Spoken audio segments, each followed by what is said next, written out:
Disclaimer, ये कहानी काल्पनिक है। ये कहानी मनोरंजन के उद्देश्य के लिए बनाई गई है। इसमें दिए गए सभी पात्र घटित और नाम सभी काल्पनिक हैं। ये कहानी किसी को भावना, परंपरा, नाम पर आधारित नहीं बनाई गई है। इस कहानी में सभी चीज लेखक द्वारा की गई कल्पना से उत्पन्न हुई है। एपिसोड 45 स्पाई को बनाया असिस्टेंट। अगर आप मेरी असिस्टेंट बन गई तो मैं आपको काफी अच्छी सैलरी दूंगी। सिस्टर यूई चिढ़ते हुए सोच रही होती। मेरा यहाँ पे जो निशाना है वो है मिस्टर स्टॉक। मैं यहाँ पे किसी बच्ची के असिस्टेंट बनने के लिए नहीं आई हूँ। कहीं ये बच्ची मेरा प्लान खराब ना कर दे। थोड़ी देर बाद हम देखते हैं वो सभी लोग टोनी के घर के बाहर आ गए होते हैं, क्योंकि दोनों लड़कियां मिट्टी में सनी हुई होती है। इसी वजह से बॉडीगार्ड को लगता है कि मिस यूई ही झल्लू वो है। वो सभी बोल रहे होते हैं, मिस आपकी ऐसी हालत कैसे हो गई? आखिर हम यंग मास्टर को क्या बोलेंगे? तभी झल्लू फते हुए बोलते हैं, क्या तुम सभी लोगों का दिमाग खराब हो चुका है? झल्लू मैं हूं। तुम लोगों ने यहाँ पे गलत लगी को पहचाना है लगता है। वापस जाने के बाद में मुझे तुम लोगों की कंप्लेंट अपने भाई से लगानी पड़ेगी। वो सारे वकर्स रोते हुए बोल रहे होते हैं। सेकंड में इस ऐसा लग रहा है कि आप जमीन में से उखड़ के आए हैं। आपके ऊपर इतनी मीठी लगी हुई है कि आपका फेस बिल्कुल भी पहचान में नहीं आ रहा। ऐसे में आपको ना पहचान पाने में हमारी क्या गलती? प्लीज हमको माफ कर दीजिए, वांग भी बोल रही होती है।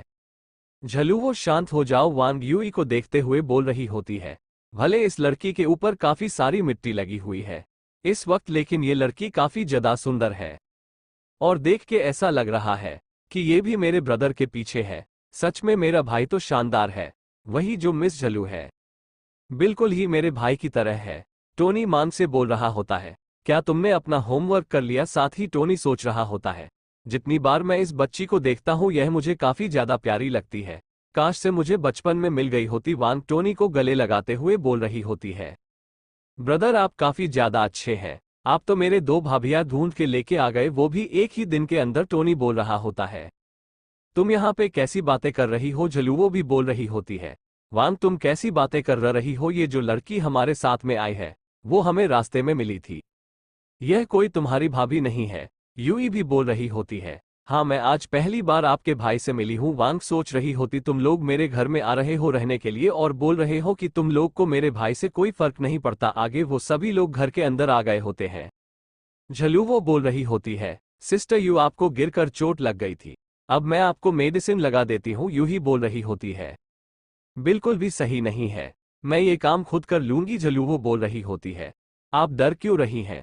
मैं ये काम करने में काफी अच्छी हूं। यूं ही बोल रही होती है, वो होती है -85। टोनी सोच रहा होता है, इस लड़की की जो एक्टिंग स्किल्स है वो बेहद ही शानदार है। ये मेरे मुंह पर दिखा रहे हैं कि इसको मेरी केयर करना काफी ज्यादा अच्छा लग रहा है, लेकिन इसको अंदर से मेरे ऊपर काफी ज्यादा गुस्सा आ रहा है। अगर मुझे अफेक्शन पॉइंट को देख के हिंट नहीं मिलता तो मैं पक्का से इसके जाल में फंस जाता। जितनी अच्छी इसकी एक्टिंग स्किल है, ये किसी भी इंसान को अपनी जाल में फंसा सकती है। इसके हाथों से बचना बेहद ही मुश्किल है। अगर मैं एक्टिंग की बात करता हूं तो निया है, वही इसकी कंपटीशन है। लगता है मेरी काफी ज्यादा खतरनाक दुश्मन यहाँ पे आ चुकी है, मुझे इसे बेद ही केयरफुल होके रहना पड़ेगा। वही यूं ही सोच रही होती है। टोनी दिखने में काफी ज्यादा अच्छा है, लेकिन उसका जो दिल है वो बिल्कुल ही किसी बीस्ट की तरह है।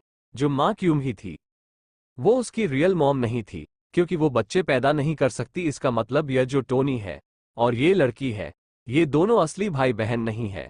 मुझे थोड़ी गहरी लगी हुई है तो थोड़ा ध्यान से ऑइंटमेंट लगाना। पहले झलू वो काफी कम कम मेडिसिन लगा रही होती है, लेकिन फिर वो गलती से पूरी बोतल ही उसके पांव पर डाल देती है। झलू वो बोल रही होती है, मुझे माफ करना, मैंने गलती से ये सब कर दिया। ऊपर से दिखाने के लिए यूं ही बोल रही होती है, कोई बात नहीं कोई बात नहीं, मुझे कुछ भी नहीं हुआ। लेकिन अंदर से वो सोच रही होती है, इस लड़की को तो नर्क में भी जगह नहीं मिलेगी। मेरा तो मन कर रहा है कि मैं इसकी बॉडी के अंदर किले गाड़ दूं। तभी टोनी वहां पे आते हुए बोल रहा होता है, आखिर तुम क्या कर रही हो? ये काम मैं कर दूंगा। फिर वो यूज से माफी मांगते हुए बोल रहा होता है, इस लड़की ने कभी भी अपना दिमाग नहीं चलाया, इसी वजह से जब इसने पहली बार अपना दिमाग चलाया तो इसने गलती कर दी। मैं आपको अभी ठीक कर देता हूं। यूई बोल रही होती है, आपका शुक्रिया मिस्टर स्टॉक। तभी यूई के जो अफेक्शन होती है वो -5 हो जाती है। हाल फिलहाल जो अफेक्शन होती है यह एक ऐसे इंसान के साथ में रह रहा है जिसके साथ इसका कोई ब्लड रिलेशन नहीं है।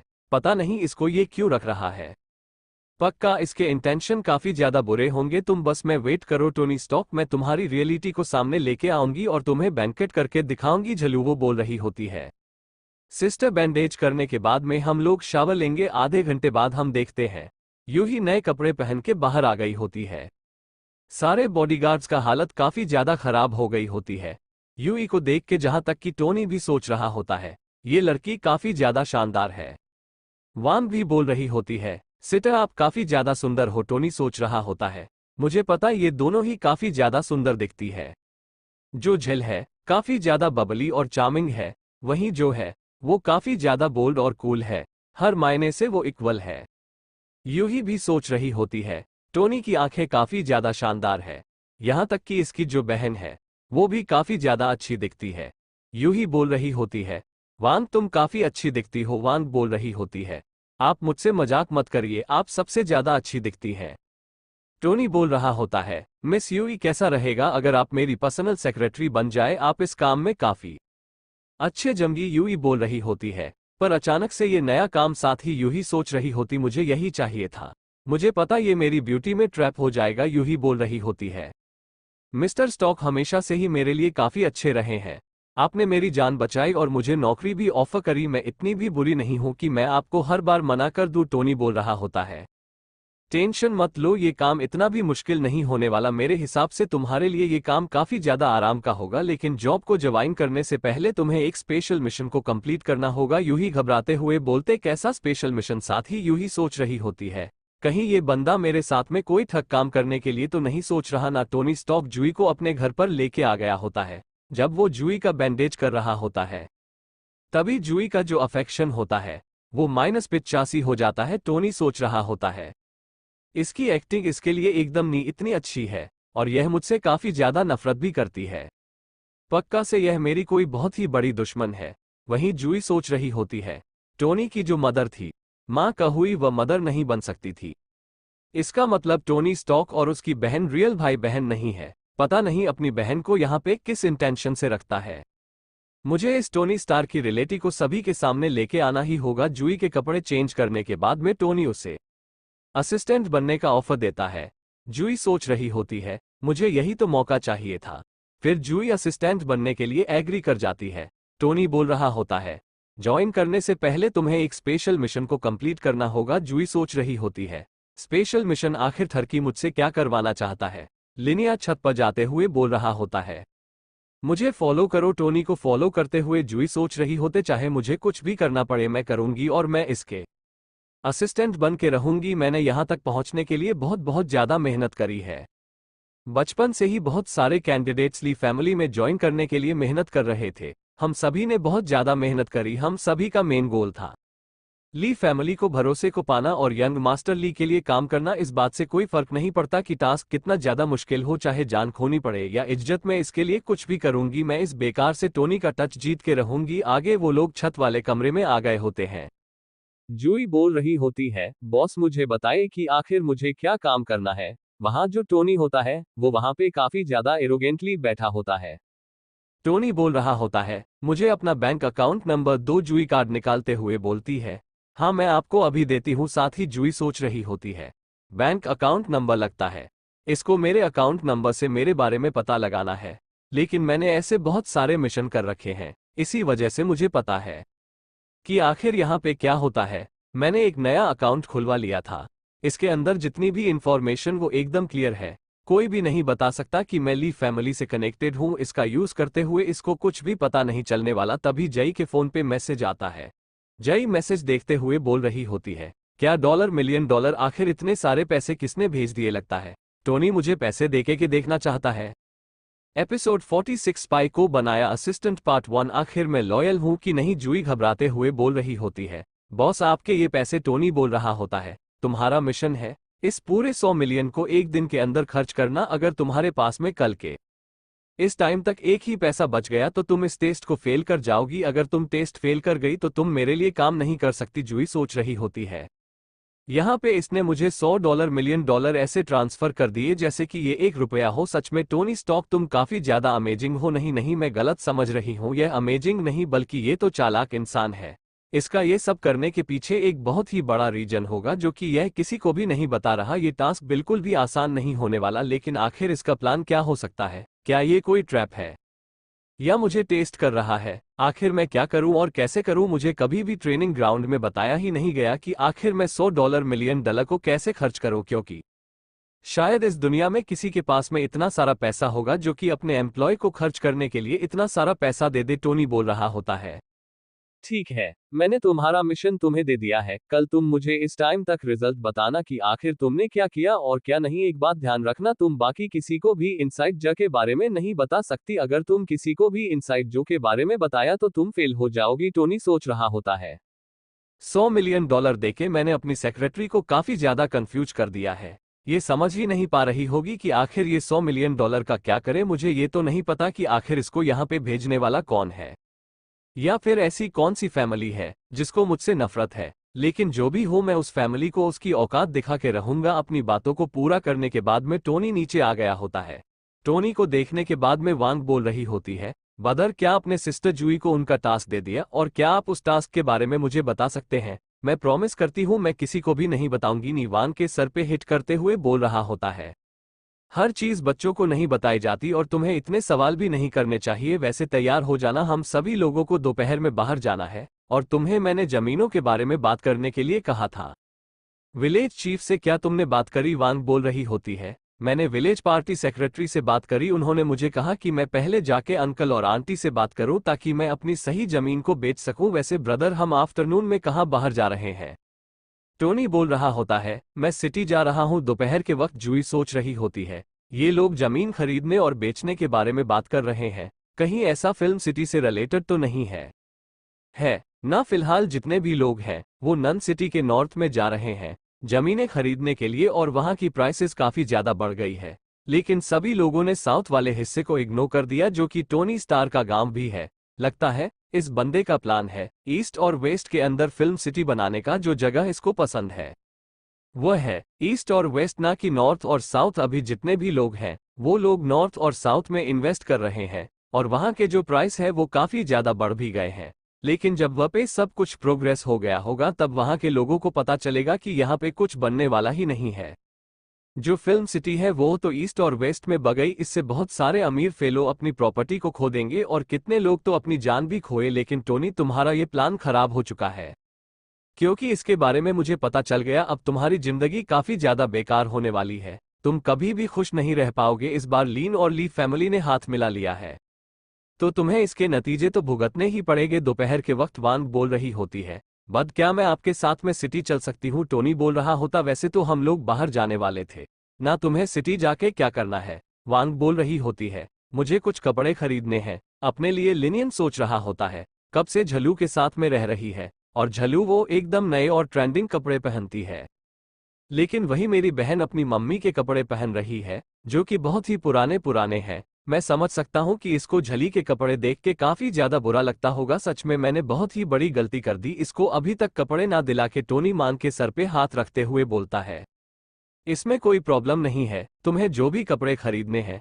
तुम खरीद सकती हो। तुम्हारा बड़ा भाई तुम्हें जो भी चाहिए होगा वो तुम्हें दिलाएगा। वांग बोल रही होती, आप मेरे सर पे से अपना हाथ हटाओ, आपने मेरे बाल को खराब कर दिया। टोनी सोच रहा होता है, कपड़े तो बहुत ही छोटी चीज है, अगर तुम्हें आसमान से सितारे चाहिए होंगे तो भी मैं तुम्हारे लिए तोड़ के लेके आ सकता हूं। तभी वहां पर झील आते हुए बोल रही होती है, मैंने तुम लोगों को देख लिया, तुम लोग बाहर जाने का प्लान कर रहे हो, वो भी मेरे बिना। मुझे कोई फर्क नहीं पड़ता कि तुम लोग कहां जा रहे हो, लेकिन मैं भी तुम्हारे साथ चलूंगी। लिनियन सोच रहा होता, इस बच्ची को लेके जाने में कोई प्रॉब्लम नहीं है, एटलीस्ट इसके पास में अच्छी कार है तो इसकी वजह से हम लोगों कोई टैक्सी नहीं लेनी पड़ेगी और आने जाने काफी ज्यादा खर्चा बच जाएगा, क्योंकि जो भी हो आने जाने का खर्चा है वो मुझे अपनी जेब से करना पड़ता है ना। और इसकी जो कार है वो काफी ज्यादा बड़ी है तो मैं जूई को भी अपने साथ में ले सकता हूँ। जूई वहां पे शॉपिंग करवाने में काफी ज्यादा हेल्प करेगी और मुझे पता है कि मुझसे स्पेशली वहां पे कौन सा काम निकलवाना है। टोनी को देखते हुए जूई सोच रही होती है, ये बंदा काफी ज्यादा घटिया तरीके से देखता है। आगे वो लोग नन सिटी के कमर्शियल शॉपिंग मॉल में आ गए होते हैं। झलू वो बान को खींचते हुए बोल रही होती है, तुम्हें डरने की कोई भी जरूरत नहीं है, फुल कॉन्फिडेंस में मेरे साथ में चलो, यह वैसे भी एक मॉल ही तो है। वांग बोल रही होती है, असल में बात यह है कि मैं पहली बार यहाँ पे आया हूँ, इससे पहले मैं कभी भी कोई मॉल में नहीं गई। टोनी जूही को बोलता है, कार से उतरो और हमें फॉलो करो। जूही बोल रही होती है, वैसे मैं वहां पे जाके करूंगी क्या? टोनी हंसते हुए बोल रहा होता है, काम की कमी थोड़ी ना है। वहां पे दोनों लड़कियां काफी ज्यादा शॉपिंग करने वाली है और उस शॉपिंग के अंदर सामान तो होगा ही, तो मैं नहीं चाहता कि मेरी बहन उस सामान को उठाए। और जो झल्लू है वो भी एक बहुत ही बड़ी फैमिली की यंग मिस है, इसी वजह से वो भी सामान नहीं उठा सकती। तो तुम वह पर चलोगे हमारे साथ में सामान उठाने के लिए? और आखिर तुम सोच क्या रही हो? जल्दी मेरे साथ में चलो। क्या तुम भूल गए कि तुम मेरी पसंद सेक्रेटरी हो? और सेक्रेटरी होने का मतलब यह नहीं होता कि बैठ के ठंडी हवा खाओ। तुम्हारा असली काम है लोगों को सर्व करना और वो तुम्हें अच्छे से आना चाहिए। टोनी की बातों को सुनकर जूही काफी ज्यादा गुस्सा हो गई होती है और अपने हाथ में रखे हुए पेन को जोर से दबा के तोड़ देती है। आगे वो सभी लोग मॉल के अंदर आ गए होते हैं। टोनी बोल रहा होता है, वांग तुम्हें टेंशन लेने की कोई भी जरूरत नहीं है, तुम्हें जो भी चाहिए होगा बस बोल देना। फिर जो वांग होती है वो अपने लिए कपड़े देखने लगती है। टोनी बोल रहा होता है, मेरे हिसाब से ये कपड़े काफी अच्छे लगेंगे। फिर टोनी रिसेप्शनिस्ट के पास में जाते हुए बोल रहा होता है, इन दोनों स्टाइल में जितने भी कपड़े हैं उन सभी को पैक कर दो। टोनी की बातों को सुनते रिसेप्शनिस्ट सोच रही होती है, ये बंदा काफी ज्यादा अमीर है। तभी वांग आगे बढ़ते हुए एक बैग को चेक करती है। टोनी बोल रहा होता है, देखने में ये बैग काफी ज्यादा अच्छा लग रहा है। टोनी स्निस्ट को बोल रहा होता है, हर एक कलर के दो दो बैग ऐसे पैक कर दो और जो ये पेमेंट है वो मेरे कार्ड से काट लो। ऐसे ही टोनी काफी सारे सामान को खरीद रहा होता है और लगातार अपने कार्ड को स्वाइप कर रहा होता है। थोड़ी देर बाद में वांग टोनी को रोकते हुए बोल रही होती है, बस इतना काफी है, हमने आज के लिए बहुत ज्यादा शॉपिंग कर ली है। आपने आज जितने भी कपड़े खरीदे वो कम से कम 1 साल के लिए तो चल ही जाएंगे, तो प्लीज आप रहने दीजिए। टोनी बोल रहा होता है, क्या सच में इतने ही कपड़े बहुत है? पर अभी तो मेरे हाथ भी नहीं भरे, इतने खाली हाथों में चीजें कैसे कंप्लीट हो गई? तभी वांग जूही को दिखाते हुए बोल रही होती है, ब्रदर आपके हाथ तो खाली होंगे ही ना, आपने सारे के सारे बैग सिस्टर जूही को पकड़ा दिए हैं। ब्रदर आप काफ द बेकार बॉस हो, आखिर कोई अपने एम्प्लॉय के साथ में ऐसा थोड़ी ना करता है। टोनी बोल रहा होता है, सेक्रेटरी जूही क्या आपको ये काम करके अच्छा नहीं लग रहा? क्या आपको थकान फील हो रही है? जूही बोल रही होती है, नहीं नहीं ये तो बहुत ही कम सामान है, अभी तो मैं और भी सामान उठा सकती हूँ। टोनी बोल रहा होता, अगर तुम थक भी गई होती तो भी तुम्हें सामान उठाना पड़ता, क्योंकि अगर तुम ये काम नहीं करोगे तो कोई और कर लेगा। जो ये हमारी कंपनी है वो कोई चैरिटी नहीं है, हर सेकंड तुम्हें अपनी वक्त को प्रूव करना होगा। कंपनी के अंदर रहने के लिए जय सोच रही होती है, एक इंसान की बातें ही बताती है कि आखिर वो कैसा इंसान है और इसे देखकर मुझे अच्छे से पता चलगा कि आखिर ये कैसा इंसान है। टोनी बोल रहा होता है, इन सा चीजों को वापस लेकर जाना काफी ज्यादा मुश्किल होगा। सेक्रेटरी जूही आप वापस जाके एक सूटकेस खरीद लेना ताकि उसके अंदर आराम से कपड़े रखे जा सके। सेक्रेटरी जूही हंसते हुए बोल रही होते, ठीक है मैं आपका काम कर दूंगी। साथ ही वो सोच रही होते, टोनी तुम एक बहुत ही बड़े कमीने हो, तुम्हें नहीं पता आज तुम ये सब करवा रहे हो और कल को तुम भीख मांगोगे। सच मैं तुम्हें जमीन पर रहने के मजे सिखाऊंगा। आगे हम देखते हैं रोड पर दो बंदों को जो कि बात कर रहे होते हैं। तभी उनके आगे आगे एक बेंटली रुकती है। चश्मे वाला बंदा बोल रहा होता है, आखिर यह गाड़ी किसकी है? ये तो रेंटली एलिगेंट 720 है जिसकी कीमत 10 मिलियन से भी ज्यादा की है। दूसरा बंदा बोल रहा होता है, क्या ते आनंद सिटी में ऐसे भी लोग हैं जो कि ऐसी कार को अफोर्ड कर सकते हैं? तभी उस कार के अंदर से वांग और झल निकलते हैं। नए कपड़े पहन के वो दोनों बंदे बोल रहे होते हैं, ये लड़की दिखने में कितने ज्यादा प्यारी है और लगता है किसी मल्टी मिलियन की बेटिया है।